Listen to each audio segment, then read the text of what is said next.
Na madrugada do dia 2 de março de 2025, quando o nome Ainda Estou Aqui foi anunciado como vencedor do Oscar de melhor filme internacional, o Brasil inteiro parou. Nas ruas do Rio de Janeiro, pessoas gritaram pelas janelas. Nas redes sociais, servidores quase travaram de tanto comentário simultâneo.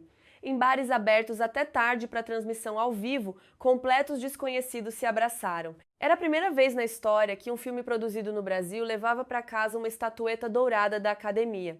E o país reagiu como costuma reagir quando algo muito grande acontece: com festa, com lágrimas e com a sensação coletiva de que um ciclo finalmente se fechou. Se você ainda não acompanhou essa história e quer entender por que uma vitória no cinema virou um evento nacional, fica aqui até o final.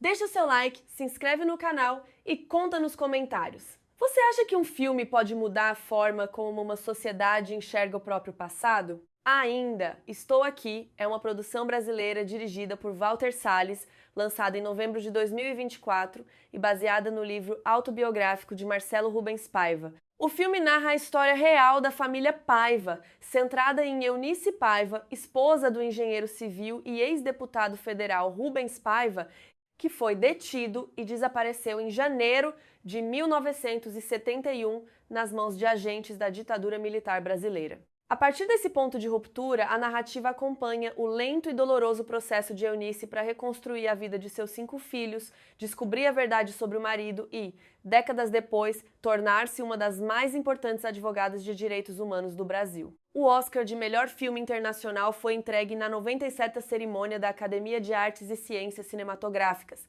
realizada em Los Angeles, Califórnia. A vitória não veio sozinha.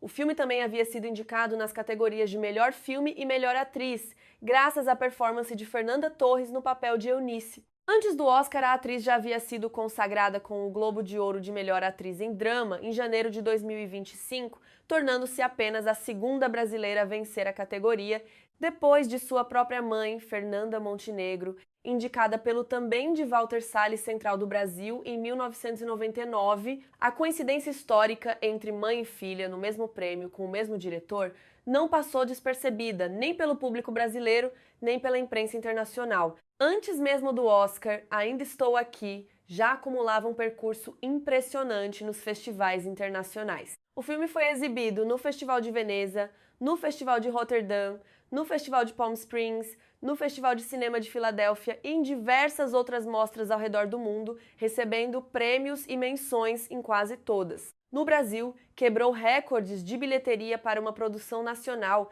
sendo visto por milhões de espectadores nas semanas seguintes ao lançamento. O que torna a repercussão ainda mais intensa é o momento em que a vitória chegou. A cerimônia do Oscar de 2025 aconteceu exatamente durante o período do Carnaval brasileiro. O Brasil já estava em modo de celebração coletiva, com blocos nas ruas, escolas de samba em ensaio final e o país inteiro em clima de festa. Quando o anúncio do vencedor foi feito, os dois estados de espírito se fundiram. A energia de um carnaval e a emoção de uma conquista histórica se somaram em algo que dificilmente se repete. A sensação de que toda uma nação estava comemorando ao mesmo tempo, pelo mesmo motivo, em lugares completamente diferentes. Mas o que explica de fato o peso que Ainda Estou Aqui carrega dentro do Brasil? A resposta está menos no prêmio e mais no tema. O filme se passa durante a ditadura militar que governou o Brasil entre 1964 e 1985, um período marcado por cassação de mandatos, exílios forçados, torturas, mortes e desaparecimentos que nunca foram completamente esclarecidos pelo Estado. Rubens Paiva era deputado federal pelo Partido Trabalhista Brasileiro quando o golpe militar de 1964 ocorreu. Teve seu mandato cassado, viveu exilado na Iugoslávia e na França e retornou ao Brasil pouco depois. Com a edição do Ato Institucional número 5, em dezembro de 1968, a repressão se intensificou. O AI-5 suspendeu o habeas corpus, fechou o Congresso Nacional, autorizou a censura e legitimou a perseguição política de forma aberta.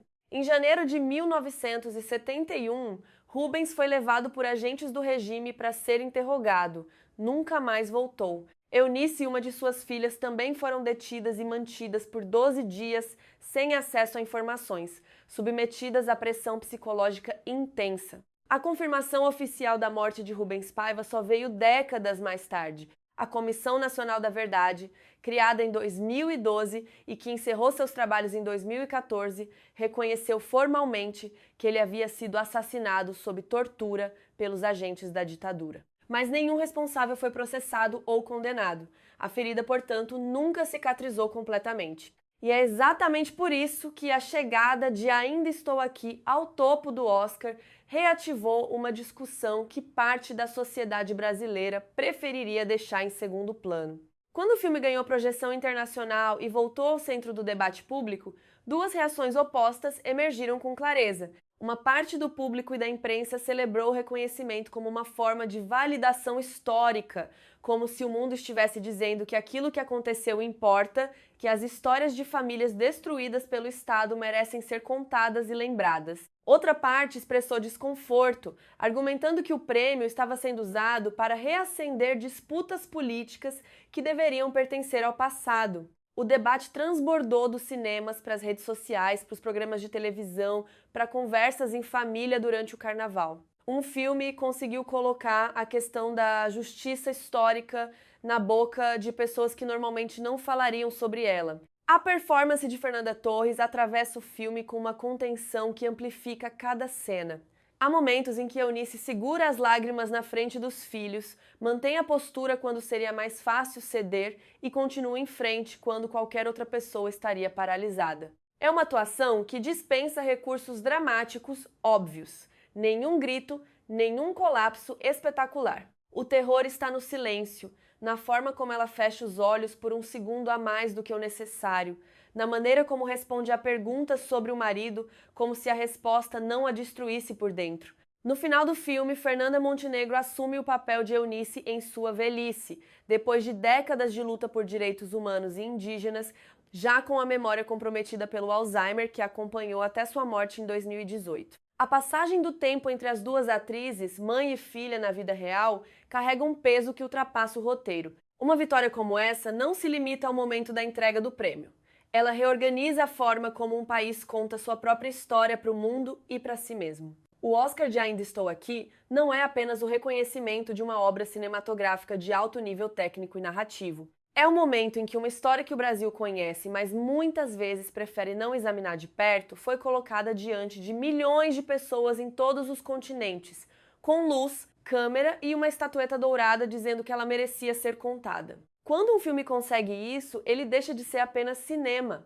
Ele se torna o espelho que uma sociedade não consegue mais desviar o olhar. Conta aqui nos comentários, você acredita que filmes como esse têm o poder de mudar alguma coisa de verdade? Se esse postcard trouxe algo que você não sabia, deixa o like e se inscreve no canal. Tem muito mais história esperando por você aqui.